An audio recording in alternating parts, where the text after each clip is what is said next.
Hi everyone, my name is Virginia Duan, also known as Mandarin Mama. I'm your host of the Noona ARMY Podcast, a podcast where we discuss the particular aspects and challenges of being an older, middle-aged BTS fan. Today we're going to be talking about outro Ego, J-Hope, and some of his lyrics. About a week ago, BTS dropped their comeback trailer for Map of the Soul 7, and as expected, it was called Ego, featuring J-Hope. Now, what we were, I wouldn't say we, but what I was anticipating, and many people in fandom was, I guess, darker material, right?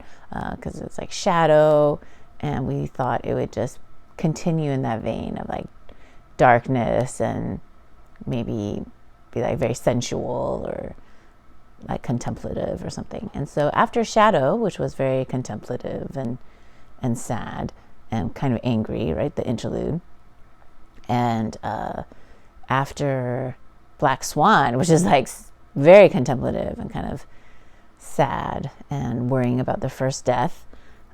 So you can find out more about my thoughts on both of those. Episode 2 of the podcast is about Interlude Shadow and Suga and lyrics. And then I think episode 4, one of the episodes, 4 or 5, maybe 4, is about first deaths and Black Swan. So if you are interested in these type of podcasts or these type of discussions, I'd be super excited if you give those episodes a listen, but not right now. Okay, right now, just listen to me now. Before I continue, I just want to preface that I kind of approach things from a combination of talking about what the lyrics might mean, possibly from some interpretations and connections to the previous lyrics or their lives. Yeah, mostly I talk about lyrics, how they pertain to me in my life and how they have either moved me in some way or how they hit me. And the reason for that is because that's just the kind of person I am. I'm not really I do find like symbolism and like deeper meanings, things. I find them interesting to a certain extent, but I don't find them interesting in a vacuum. I find them only interesting in as much as it pertains to me. And whether that makes me a narcissist, I know it's not the clinical definition of narcissism, but whether that makes me just really me focused. I mean, personally, I consume art in order to be transformed and to be moved. So that's what I care about in art. If that's not what you care about, I totally get it. And if you're really big into like conspiracies and deep into like, what's the symbolism of this word, you might be disappointed. But which I do find it important, but ultimately I find how I don't think art is consumed in a vacuum, and whatever it's like science. I think I mentioned it before, but it's like science. The act of observing changes whatever you're observing, right? Even from like a physics standpoint, where like light bouncing off of your eyes will bounce off of the thing that you're observing, and therefore change the nature of what you're seeing because particles are hitting each other, and therefore there's change at some subatomic level. So I believe that in terms of art and being moved by things like that. That was a really long preface. So Ego was surprisingly, to me, bouncy and happy, but in retrospect, it totally makes sense, right? Because from what I recall of Carl Jung and like the, I guess, persona, Shadow, Ego, and stuff. Again, I'm not super like deep into it. I get the general gist of it. I find psychology interesting in as much as it is helpful to me in terms of like dealing with my life and processing trauma. But I don't particularly care about like the details. This is what it is. I'm a application type of person and not a theoretical type of person. And I think we need all kinds. That probably sums it up much better than like that 10-minute thing I just talked about. All right. So Ego yeah, again, is really bouncy and happy. But if you really think about it, what else could it have been, right? Because the idea of the ego is to be integrated, right? And I guess I consider integration to be, or acceptance at least, right? I consider that to be a joyful thing, or at least not joyful, but not a bad thing. And I guess it depends on what you've integrated, but I presume that usually means that you have accepted your past, you've accepted all the different parts of you, and that you're not trying to be, inauthentic is the wrong word, but that you don't feel like you're living a lie, right? That ideally you're not experiencing immense cognitive dissonance. And yes, of course, you'll have like internal conflict, or some days will be easier than others. But in general, a fully integrated person can accept that there are dark sides, there's sides of them that are, just to accept all parts of us, that no part of us is more monstrous than the other. So as someone who has struggled with identity in many of its forms, whether being Asian American, being a woman, a mother, a creative in terms of like writing and creating things, just lots of different identities. Like, what does it mean? I mean, nothing more or less than what most people go through, I think, but specifically for me, through those intersecting lenses, right? I find it interesting and comforting. So let's go in. I'm very pleased with Outro Ego's lyrics. Like I mentioned in the reaction video, I didn't really, the song is not particularly my vibe, or at least it wasn't, right? Like it's not a song that I initially loved and liked off the bat, mostly because that's not the style of music I usually prefer, but I love the lyrics right from the get-go. This is actually a harder song to discuss for me because it's J-Hope, and I love J-Hope. But as I mentioned in the Ego reaction video, J-Hope is probably the most mysterious of all BTS members. And I feel like I can't really discuss the song without discussing J-Hope, because he is the most mysterious. He has very, very clear boundaries of between his private and public life. And it has been mentioned by the BTS members and him himself that his BTS persona, like J-Hope, the smiling, like mood maker, happy, bright, sunshine Hobie, that his persona is actually the most different from his actual personality. I think Suga said it, that he used to be very depressed, or not depressed, but like kind of down and negative, I guess, when they were trainees. And then he adopted this persona of J-Hope and really went at it. I feel like of all members of BTS, J-Hope and Jin, I feel like Jin has become more and more himself as the years have gone by, but J-Hope still, and again, this is all conjecture, right? Like, I don't actually know them as people, so let us please take my unsolicited thoughts as a reminder that I personally do not know any members of BTS. The likelihoods of you also not personally knowing any member of BTS is also pretty high.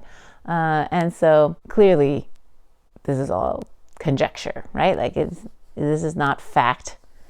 So please don't take this podcast as fact. I highly doubt any of you are, but just in case, I'd like to reiterate that even though we're discussing lyrics and people, we don't actually know them, except what they have chosen to show us. And J-Hope himself has chosen to show, I feel, less of his true self to us than others. And again, it is his right to show us and the public as little or as much of his inner self as he chooses to. Also, I did mention this in the reaction video, but again, just because someone does not show you everything and let all their shit hang out, for lack of a better term, does not mean that they are not genuine. All right. So often we think that in order to be genuine, you have to be completely transparent. Like, you have to tell us everything. You have to TMI everything. We have to know everything about you. But that's not true. You can be genuine and opaque, right? They are not mutually exclusive. And what I love about J-Hope is that he has such clear and inviolable boundaries between his public persona and his internal self. Now, whether that public persona is still as high or as still in full force as when he's with his members, I don't know. But I do know that he has said in previous V Lives that in his music, at least, he would like to start, and in his interactions with ARMY, he would like to be a little bit more vulnerable. And I think we saw glimpses of that in Hobie's mixtape, especially in his Blue Side track. But again, Blue Side had no lyrics. And I think, again, we always seem to think of J-Hope as this bright sun, when really that is an aspect of who he is. But he's a very serious person, right? Very disciplined. And of course, all BTS members are disciplined. But like, there's a reason why when, dance instructor Hobie comes out, everyone's just like, oh, wow. Because he's just so intense. And I have a feeling that he's, like, you can even see glimpses of it, right? In their travel logs. Like, he's very clean. He's very neat. He likes things to be put in order. Like, yeah, it's so appealing. He's like obviously incredibly type A, right? He's always, I think they mentioned that J-Hope is always either the first person there, he's always on time or early, he's very serious, and that BTS members credit, they said they would not have made it without J-Hope. And one could argue that they would not have made it without any one member, right? But that J-Hope was very integral, and that he is almost like the second leader of the group behind RM. So Alter Ego's lyrics I found particularly interesting because J-Hope is actually pretty vulnerable in the lyrics. He talks about how much he suffered the first few years, like the 7 years, and some of it, and how he's looking back at his life to where he gets to now, and unlike Suga, who's talking about how ambitious and hungry he was for things, and then the immense fear and anxiety of actually getting what he wanted, and just the different aspects of wanting, which is important, I think. But I find J-Hope's to be very reflective also. I mean, haven't we all experienced it? Like, gone back and they're, like, technically speaking, I don't know how familiar you are to like the idea of multiverses or alternate universes, but technically speaking, one could argue that there are multiple infinite universes out there based on every branch of decision that you could possibly make, combined with every possible decision billions of other people make, right? It's mind-blowing. And then some decisions make larger, like smaller or bigger diversions from like each other. For instance, like whether I choose to wear red socks or blue socks or no socks probably won't affect the trajectory of my life, unless if like they're the reason why I get chosen for some lottery or something, right? Or accidentally become famous because I was wearing blue socks. But in general, so yeah, I don't think there's not a huge variation, but everyone has points in their lives where, to be incredibly like high school cliche poetry, is the Robert Frost, two paths diverged in a wood. And I would never choose the less traveled one because, quite frankly, that's just the way to death, right? Like, if you're on a less traveled one and you get lost, who's going to find you? It's going to be a lot harder for someone to find you. But that's just me, okay? That's just me and my morbidity coming out.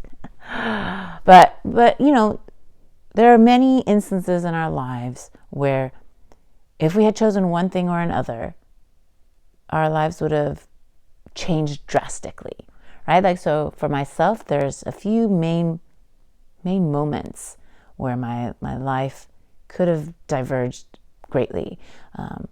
One of them is whether if I had gone to UCLA or UC Berkeley, and I had chosen to go to UCLA, and that greatly changed the trajectory of my life. Another one is breaking up with the boyfriend I had before my current husband, or not, right? That would have greatly changed the trajectory of my life, right? And another major one was becoming a financial advisor or not. And had I gone with my gut and not become a financial advisor and stayed in marketing, actually my husband complains about it bitterly to this day. Maybe less bitterly now, but yeah, that I had wasted a decade as a financial advisor where I hated it and was miserable and was not very good at it in terms of, I was okay at it, but I wasn't like great at it. But yeah, just how not only in terms of like income and like title, because my husband and I were in the same field, it stands to reason I'm only like a year or two younger than him. So it stands to reason that we could have doubled our household income, right? Because two of us would be in similar roles, in similar trajectories, right? So it would have affected us greatly in terms of finances, in terms of whether or not I would even have the 4 children that I do now. Would I have been willing to give up those kids, not have as many children, or stay at home, or, would I have, all these choices that we would have faced differently. And then I think one of the last major choices is me choosing to write again and blog and then take that seriously. Like that was a very big diverging point also. I think 2017, 2018.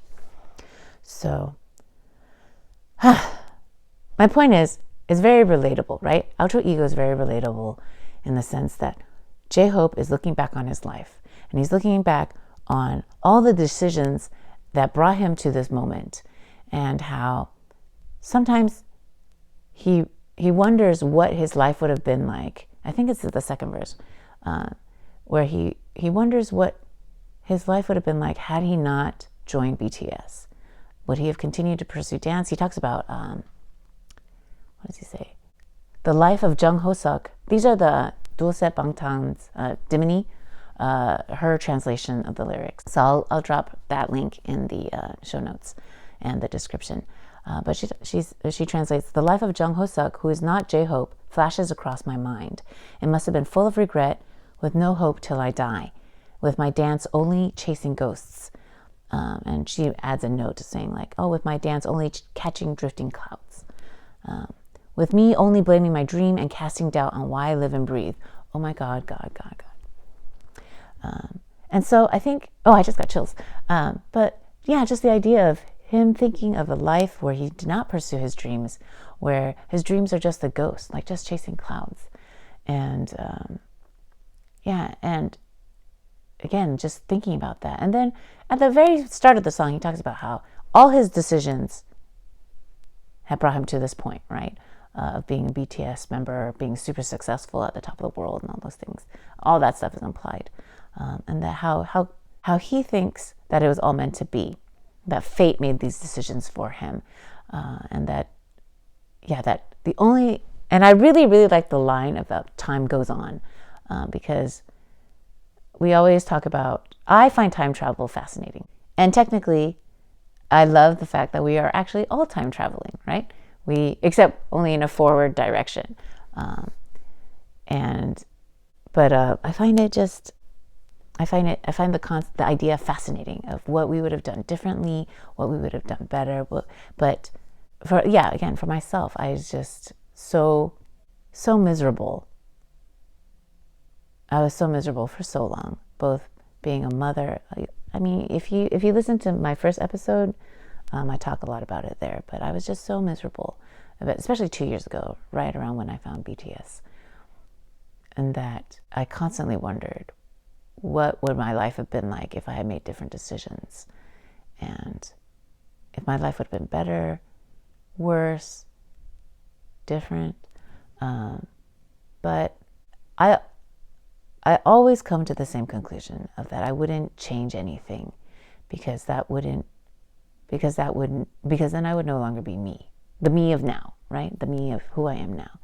So do I wish my father was an abusive asshole? Of course. Do I wish I had pursued my dreams or even had any idea of my dreams or been okay with the fact that I didn't know what I wanted? Yes, I do. Do I wish I had pursued writing and the things I loved and been more reflective and brave and less fearful? Absolutely. But then, if I had already been those things, I wouldn't have my life now.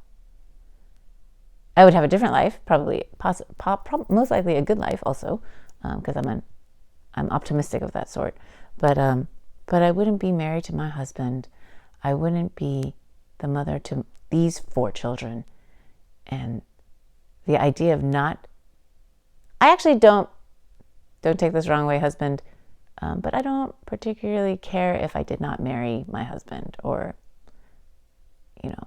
but what I do care about is that if I did not marry my husband or I was not with my husband, or what I do care about the most is that if I were not with my husband, these 4 children that exist now in this timeline would not exist.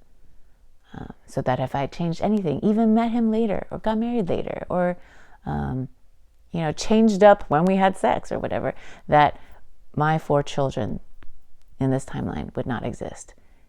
And I'm sure I would have different children and I would love them in those timelines, but the idea of my current 4 children not existing, that causes unending panic to me. Perhaps unending is the wrong word, but it does trigger immense anxiety. What is my point? My point is that I just really relate to what J-Hope is saying, that I wouldn't, all the suffering, he talks about all the suffering and oppression that they experienced both as they were trainees and, the earlier, or maybe not even the earlier years, but maybe all throughout their career after they debuted. We will never know, right? Only those 7 will know. He wouldn't trade it because fate led him to where he is now. That's kind of how I feel about my own life. But I feel like it takes a lot to, and how he's going his own way. And at the end he talks about whether or not I was exhausted or whether or not I was sad. There's only ego, ego, ego. It became my comfort and I became to know myself, or he came to know himself. And that's totally how I feel. And I feel like that's what's so relatable and vulnerable about these lyrics, that J-Hope is opening up. Again, he's genuine and he's being vulnerable without giving everything away, right? Giving away everything about himself. And I find that very fascinating, that he wouldn't change things, that he's grateful for where he is now, that fate made these decisions, and that regardless, time goes forward. And I love that. I love this message in this song, or not message, but I love the evolution of who he is represented in this song, because I think that is my journey. I really resonate with his journey, and I find it very hopeful. It's such a hopeful song, and even the Latin beats, I think it's Latin beats, salsa-ish, and just the bouncy brass, and it's a deeper, not deeper, it's just it reminds me of Just Dance a lot, which again I also initially did not like as much, but now love. It makes me love J-Hope even more, I think, because he is not normally super vulnerable with his lyrics, and so we get a glimpse of that. But then also because I agree with him, not just for his life but for mine, that all the suffering, all suffering that I have experienced. Again, this is not to say that I wish this suffering upon people and that suffering is good. I don't necessarily think suffering is bad. Anyway, I'm digressing. But yeah, that all of it has been worth it. All of my suffering, all the suffering my family has gone through, just everything in my life has led up to this moment. And while I did not necessarily enjoy every moment of my life, I really wouldn't change it, because then I would no longer be me. And I feel like and the me I am now, after a lot of work, a lot of therapy, a lot of hard work, the me I am now and the trajectory that I'm on now, I'm excited for and hopeful for. And it brings me great joy to see BTS and J-Hope in specific seem to make peace with the different aspects of fame, their career, their passions, and themselves, because I love them, and I want that for all the people that I love, and even people I don't love, right? Ultimately, I really want that for all of us, right? For us to get to the point as people where we look back on our suffering, we look back on our experiences, and though we would make different choices if time travel were an option, maybe. Yeah, that fate has led us to where we are. Fate, the universe, God, whatever name you have for it. But it's kind of like DNA, right? That song. This was not a coincidence. And I think as people, we always struggle to find meaning. Like, what does it mean to be human? What does our life mean?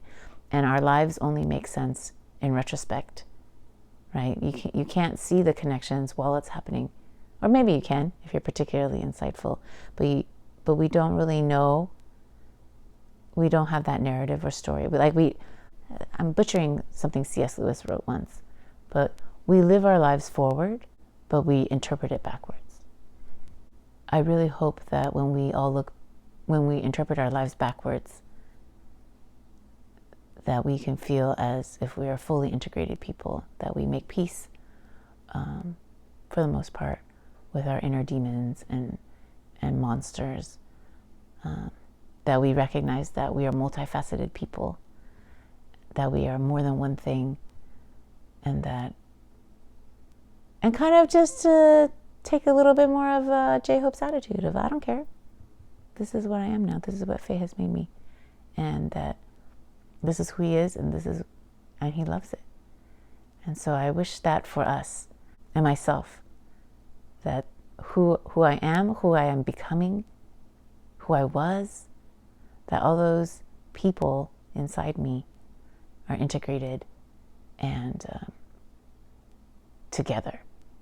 This turned out to be a very rambly podcast.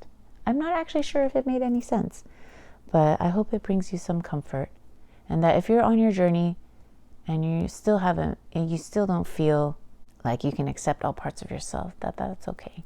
That's okay too, right? It's just, what is it?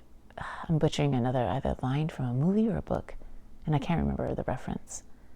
But we know it's not the end because we're still alive, right? And the idea is that it may feel like the end, and it could be, but at this moment it is not, because you're still breathing. So keep breathing. I hope we all keep breathing. I hope you have a great day. Thank you for listening. Please like and subscribe if you're watching on YouTube. Please download and subscribe, and I guess leave a nice review, or whatever review you want, if you're streaming the podcast. Thanks so much. I'll see you next time.